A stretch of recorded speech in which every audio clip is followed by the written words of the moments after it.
Thanks, Alaire and Austin. That's not the only uncertain thing about Iowa's night game on Saturday. Definitely not. Injuries might be sufficient in Iowa's case, and Pittsburgh has a wide receiver worth noting. We will get to all that later, but for now, a little history lesson. Iowa's 6-4 when playing at night, but we hash out the last few games of nighttime in Kinnick.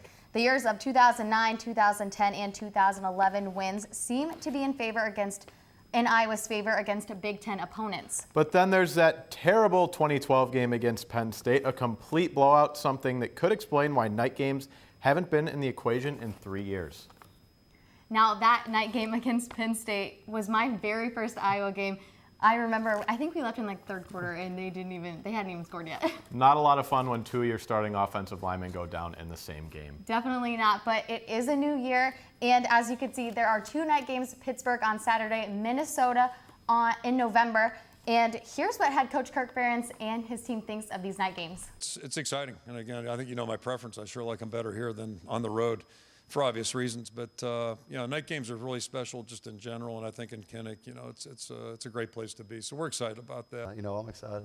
We haven't played a night game since my true freshman year, and wasn't a great game, but we're excited and it'll be fun. Now, Taylor, there's so much hype going into Iowa's game against Pittsburgh. However, there's something going on the Hawkeyes' end. Injuries are known to plague teams all across the nation, and for Iowa, there are 2 impactful players that you could potentially not see on the field come Saturday.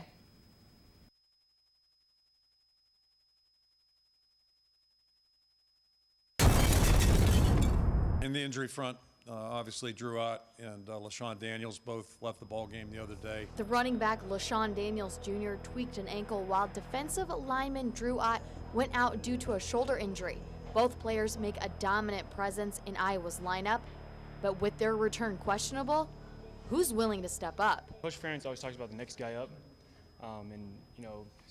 in camp, we preach that, be ready.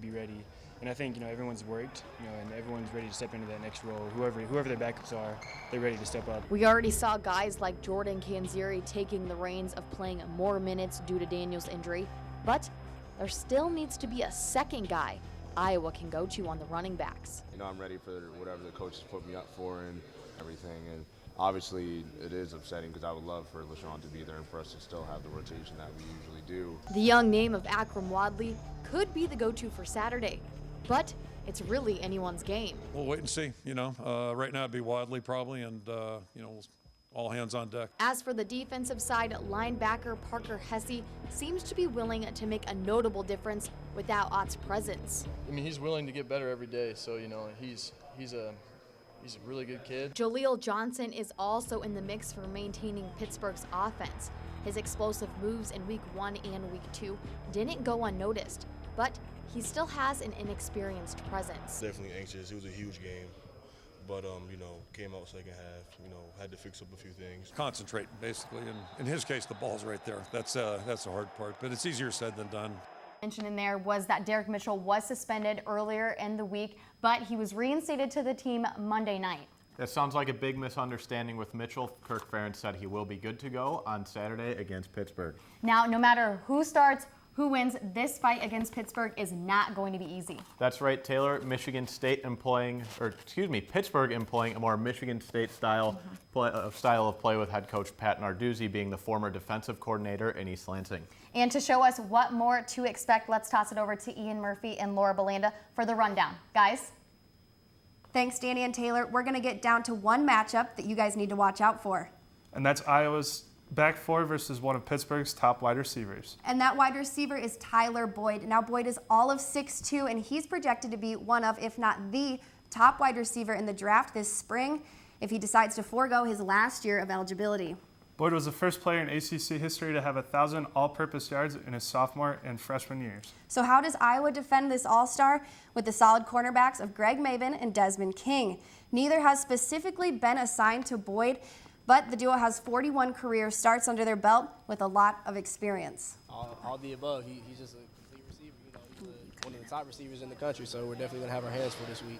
That's why you play the game. You want to play the best so that you can prove that you're the best. So it's definitely going to be a fun challenge for us out there. Maben shares the team lead with 2 pass breakups on the season, while King had the game-sealing interception against Iowa State last weekend.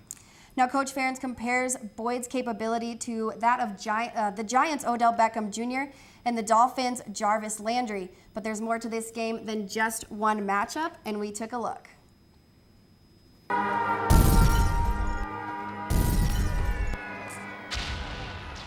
The Panthers' offense is operating on two quarterbacks, Nathan Peterman and Chad Voitic. Combined, these two have completed 29 of 43 passes for 313 yards.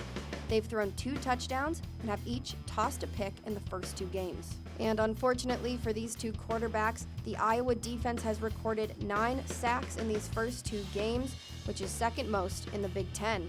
Pittsburgh's star running back James Conner is out for the season due to a knee injury, and stepping up into his place is Kadri Olson.